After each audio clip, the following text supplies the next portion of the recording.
belongings and the culturally significant items. And as additional help comes in,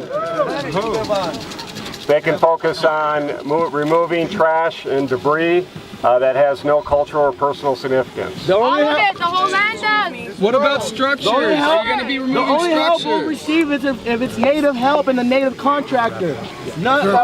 Speaking about sacred items and personal belongings, yesterday there was people on top of a hill that we know that there's burial grounds on.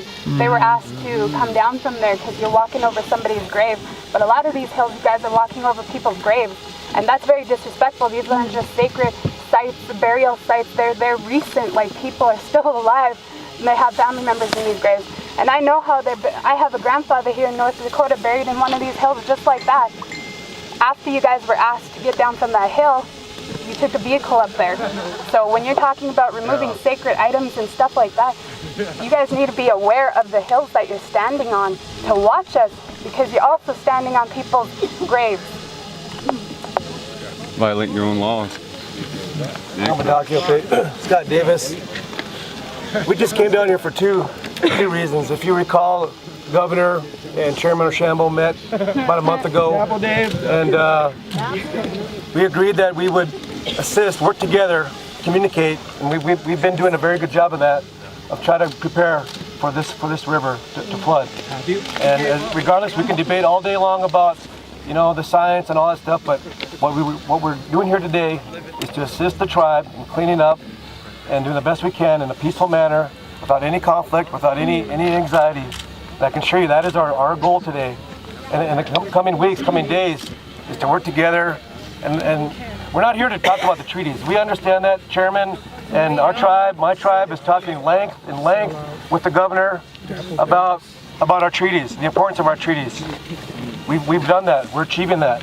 So those discussions are continuing. Those will always continue. But today there's no need, brothers and sisters, to call each other names and point fingers. We come down here in a good way, in a peaceful way, and to help clean and protect this river. You're not our brother today, brother. Okay, so what I have to say right now is that you guys came to say things to us and to tell us what you have to say, which are with no open-mindedness for a response. What I hear is this gentleman here with the state doesn't have anything to say according to anything that anybody has to say. When we ask him something, he is not the federal government. Everybody has a reason here among these people to not respond. So I would like you guys to cut to the chase and come and say what you have to say and stop wasting our time. And if you have anything else to say in regards to what anybody else has to say, you can come and pick a time this evening if you really do care. But don't sit here and give us the runaround and act like you really want to hear us. And so, cut to the chase. We got time. We only have so much time till this pipeline is built. Question from the governor's office. Okay, the gentleman from the governor's office, I'd like to ask a question. Wait, yeah, let me. This is Chase Iron Eyes. There's people relaying concerns to me. One of them is that I received a letter from the Army Corps of Engineers citing certain sections of the Code of Federal Regulations by which the Army Corps purports to assert authority over land that was illegally annexed and illegally taken. Now, the people who represent the Corps here today don't necessarily have a full understanding of the nature of land ownership, the colonial imposition and militarily enforced boundaries, land holdings, and so forth. I don't fault you guys for that. You're not attorneys. You probably haven't studied this stuff and you have no clue what you're talking about. You just know what people tell you. So I don't fault you for that. But in the letter that was sent to me personally at my home address, the Army Corps of Engineers said that it would not raid until after February 22nd. Right. And so it appears now that you're going back on that word. We don't even know what that word is. So that's point number one, is that we need some public statement about when you intend to come and either euphemistically remove structures or raid.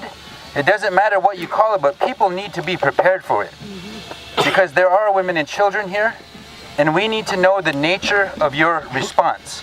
Whether that, what sort of brutality is that going to include? Because we've seen it. Everybody on the ground here has seen it. So we need a date where you agree, where we can trust your word, that you will not come and respond in such a fashion.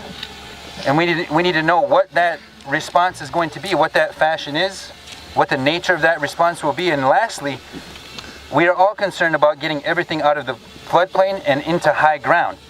So some people try to move to high ground north of the river, and they're still interested in doing that, and they would like to know your response to moving to high ground, Army Corps land north of the Cannonball River.